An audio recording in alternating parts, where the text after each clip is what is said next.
Yeah, if we're talking about Africa, so Africa, it's a European concept. It's not a local concept at all.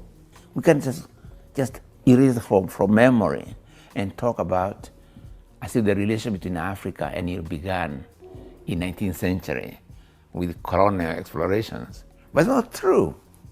As early as 16th century, there were African bodies being shipped from the continent to the New World, right? So the very beginnings of capitalist modernity is rooted actually in African people's bodies and so on. Growing up in Nairobi in the 70s and 80s is that we were watching the same TV shows and a lot of the same films that kids in the West are watching. Middle-class kids were experiencing a lot of the same things as kids in the West. And the thing that it took a while to understand is a lot of these films had nothing to do with us. There's there's virtually no representation of us young African urban kids in any of these films. A lot of them were predominantly white actors.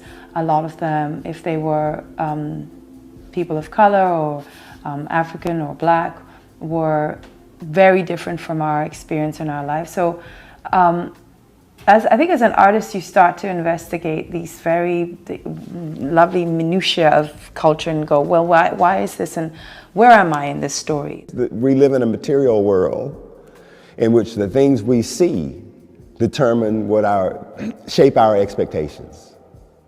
And that's the thing. So in the art world, if I go back to that model, if I keep going to the museum and only seeing white bodies in pictures when I go to the museum, then I don't expect to see black bodies in the museum, because then I don't think they belong there. But if I make black bodies and those black bodies end up in the museum too, and you come to the museum and I go to the museum, I see black bodies, I see white bodies, I see Asian bodies, I see Latino bodies, then I don't have this, then when I go to the museum, I expect to see those kinds of things every time I go. That matters a lot. The aesthetic of what's beautiful for women, also what's professional, is very narrow. So if you're supposed to have your hair straightened, and if you do have curls, it has to be the very loose, accessible kind of curls. And when you're born black, your hair doesn't grow like that from your head. So you spend a lot of time trying to make it look like that. And while you're spending all that time, you're also internalizing society's message to you that your hair the way it is, that something is wrong with it. I think what the colonial process does, or any process of domination, is first of all the erasure of the memory of the subjugated, right? You literally erase the memory of who they are, their memories of the past, the memory of their being, as a people.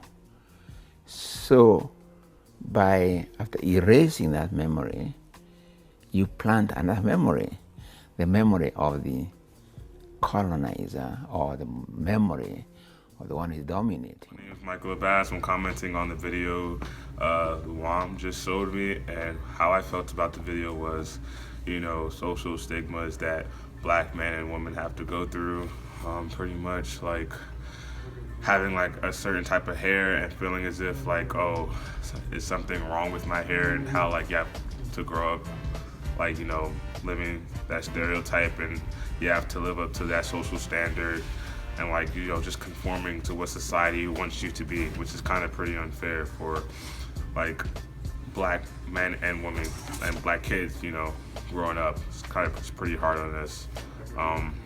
Also, I think it talked about like, I think there was like one girl, and she said like she was like mixed with like different, like she was from like Nigeria, Ghana, other stuff. And like, I don't know, I'm not too sure like on like what she said, because like so short, but like I'm pretty sure like she was saying like, I don't know, she found difficulties in who she was, and how like she found difficulties on like who she was, and like, people just couldn't accept the fact that she was just like she was like more than one like ethnicity and stuff like that, and like just pretty much stereotypes. That's what I got, and like how it's just hard. But, yeah. Hey, my name is Gene, and as I watched the video, basically what I took from it was that society has been conditioning us to not want to be true to our roots and accept our culture for real. Because they said in the video that they want us, well, when the artists or writers, they go to like Nigeria and such, they see the actors that have like bleached skin and stuff, they're not truly representing who they are. They're trying to be something different, and that's because society has conditioned us to not want to accept how we've been created and stuff, which is why we don't like, we take natural hair and stuff for granted and stuff, because that's not what society views as like being normal and stuff. So which is why people always like do extra stuff, like, so basically we're being underrepresented because they don't want us to like give us a sense of like culture. So which is why we have like in the Black community a lot of people being something that they're not, because we've been socialized to say that that's not the norm or such. The norm is like not to be African or such, which is why when you go to a lot of these third world countries, like people bleach their skin and they wear wigs and stuff because they're not trying to truly represent themselves. Hi, my name is Sari Arja, and after watching the video, it kind of taught me that African, or being African, is an idea that's been given from the European people when Africa was being taken over and slaves were being sold. So necessarily like the African people did not grasp that idea of being African by themselves, but instead it was handed to them. So, and they ended up embracing it, but it's not theirs to begin with, because technically back then they just thought it was them on the world, not other people around.